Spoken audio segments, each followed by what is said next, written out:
আর Shakib Al Hasan 2 wicket নিয়ে test আর টি-20-র পর ওয়ানডেতেও এখন বাংলাদেশের শীর্ষ উইকেট সংগ্রাহক। বাংলাদেশকে 265 রানে অল আউট করে ব্যাট হাতেও দারুণ শুরু করে আফগানরা, কিন্তু 68 রানে শেষ 8 উইকেট হারিয়ে গুটিয়ে যায় 258 রানে। এই বলটাকে যদি পুরো ম্যাচের নির্দেশক চিত্র ভাবেন তো আপনি ভুল করছেন। দিন শেষে জিতেছে বাংলাদেশ, কিন্তু সেই জয় কতটা তাৎপর্যপূর্ণ সে প্রশ্ন থেকেই যাবে। 318 দিন পর একদিনের ক্রিকেটে ফেরার ক্ষণকে হয়তো ভুলতে চাইবে বাংলাদেশ। পুরো ম্যাচে বাংলাদেশকে লড়তে হয়েছে নিজের সাথেই। অন্তত 5টা সহজ ক্যাচ আর অসংখ্য মিসফিল্ডিং এর পর খাদের কিনার থেকে জেতা ম্যাচে তৃপ্তির চেয়ে আত্মগ্লানিই বেশি। 46 রানে 2 উইকেট হারানো আফগানরা ম্যাচের নিয়ন্ত্রণ নিয়েছিল হাশমাতুল্লাহ শাহিদী আর রাহমাত শাহের কল্যাণে। তৃতীয় উইকেটে আফগান রেকর্ড 144 রানের জুটিতে দলকে 190 রানে রেখে যখন রাহমাত শাহ ফিরেছেন, মনে রাখার এটুকু ওই বলটায় দেশের সর্বাধিক ওয়ানডে উইকেট শিকারী হয়েছেন সাকিব আল হাসান। এখান থেকেই বাংলাদেশের জয়টা হয়েছে অভিজ্ঞতার। বরাবরের মতো ডেথ ওভারে নিজের কাজটা সেরেছেন রুবেল হোসেন, আর তাসকিন আহমেদ জবাব দিয়েছেন পুরো ক্রিকেট দুনিয়াকে। নিজের শেষ 2 ওভারে 4 উইকেট নিয়ে ফেরাটা স্মরণীয় করেছেন। 258 রানে অল আউট আফগানিস্তান, ফলাফল 7 রানের জয়। হ্যাঁ, 265 রান করেও রীতিমতো সংগ্রাম করে জিততে হয়েছে বাংলাদেশকে। সংগ্রাম ছিল ব্যাটসম্যানদেরও। তামিমের 80, মাহমুদুল্লাহর 62 আর সাকিবের 48। ইনিংসগুলো বড়, কিন্তু তাতে আত্মবিশ্বাসের ছোঁয়া কোথায়? এমন জয় বাকি 2 ম্যাচে কি সেই কাঙ্ক্ষিত আত্মবিশ্বাস এনে দেবে? সেটা সময়ের হাতে।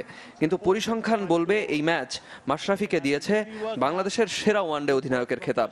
হাবিবুল বাশারকে টপকে 31 ম্যাচ জয়ী নেতা নড়াইল এক্সপ্রেস। ইভান ইকরাম, চ্যানেল 24।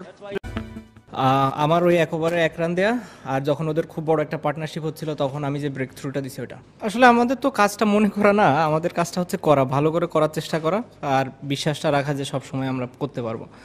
সো ওই চেষ্টাটা ছিল। আর সবাই আসলে যেহেতু অনেক দিন পরে খেলছে, প্রায় 1 বছর পরে আমরা ওডিআই খেললাম একটা টিম হিসাবে, সো একটু সবার জন্য ডিফিকাল্ট আসলে।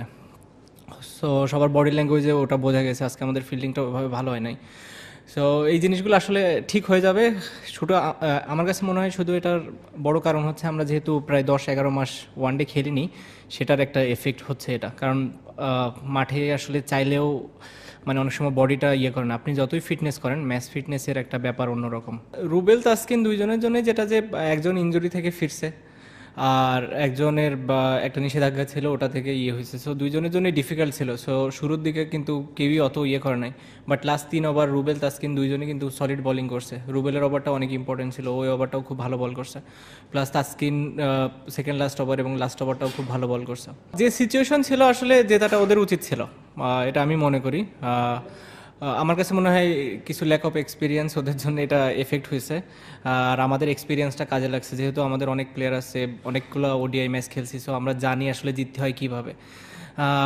আর আমি যেটা বললাম যে ফার্স্ট ম্যাচ সবসময় একটু ট্রিকি থাকে, আর আমরা যেহেতু এতদিন পরে খেলছি, এটা আমাদের জন্য অনেক ডিফিকাল্ট ছিল। আমার কাছে মনে হয় সেকেন্ড ম্যাচ থেকে আরও অনেক বেটার হবে সিচুয়েশনটা। ভালো লাগছে, 3 ফর্মেটে হাইস্ট রান গেটার হলেও ভালো লাগতো। লাস্ট 1 বছর আসলে টিম এত ভালো খেলতেছে, ব্যাটিংয়ের সুযোগ হচ্ছে না বেশি একটা।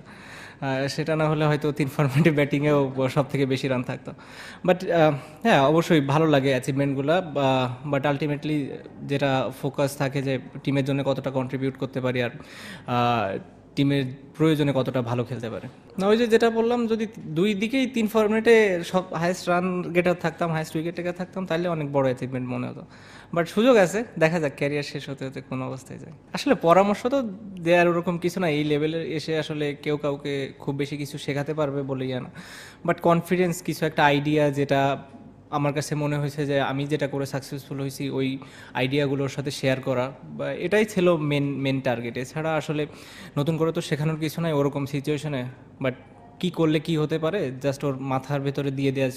সো ওইগুলা আগে থেকে মানে জানা এবং বুঝতে পারে যে না, এরকম সিচুয়েশনগুলো আসতেছে। তার মানে হ্যাঁ, এক সময় তো 2টাতে আমি ছিলাম, বাট লাস্ট 1 বছর যেটা বললাম যে ওরা উপরে এত ভালো খেলে, নিচে এসে 30-40-এর বেশি করার চান্স নাই। সো এই কারণে একটু ডিফিকাল্ট। বাট আশা করি আমরা এরকম ভালো কন্ট্রিবিউট করতে থাকবো। আমি, তামিম, মুশফিক ভাই, আমরা তিনজনই তো বেশ অনেক রান করা আছে 3 ফরম্যাটেই মনে হয়। সো আশা করি বাংলাদেশের হয়ে তিনজন আরও জানি না যে যতদিনই খেলি আরও এভাবেই কন্ট্রিবিউট করতে থাকি। আর আলটিমেটলি কেউ একজন সামনে থাকবে, কেউ সেকেন্ড হবে, কেউ থার্ড হবে, ওটা নিয়ে আমার কাছে মনে হয় না কেউ খুব বেশি অরিড। বাট যেটা ইম্পর্টেন্ট হচ্ছে টিমের জন্য চেষ্টা করতে থাকা এবং টিমের জন্য সবসময় ভালো করার চেষ্টা করা। ভালো লাগে আসলে, যে কোনো অ্যাচিভমেন্টের একটা স্বীকৃতি পেলে তো অবশ্যই ভালো লাগে। ভালো লাগছে, বাট যেটা বললাম যে মেন কাজ হচ্ছে কন্ট্রিবিউট করা।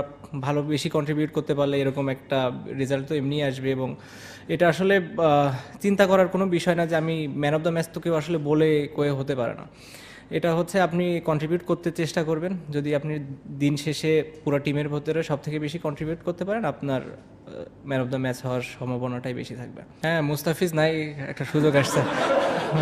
জানি না আসলে কিভাবে ডিসক্রাইব করবো। আসলে খেলার ভেতর থাকাটা তো সব থেকে বড় প্র্যাকটিস আমার কাছে মনে হয়, কারণ আমি যেটা বললাম শুরুতে একটা কোশ্চেনের অ্যান্সারে, যে যতই আপনি প্র্যাকটিস করেন, যতই আপনি রানিং করেন, যতই আপনি জিম করেন, ম্যাচ ফিটনেসটা আসলে অন্যরকম একটা জিনিস। তো আপনি যখন ম্যাচের ভেতরে থাকবেন তখন আসলে জিনিসগুলো অনেক ইজি হয়ে যায়, কারণ আপনি প্রতি ম্যাচে নতুন নতুন কোনো সিচুয়েশনে পড়েন, ওই সিচুয়েশনগুলো তো আপনি যতই প্র্যাকটিসে ক্রিয়েট করতে চান আসলে ওই পর্যায়ে যাবে না।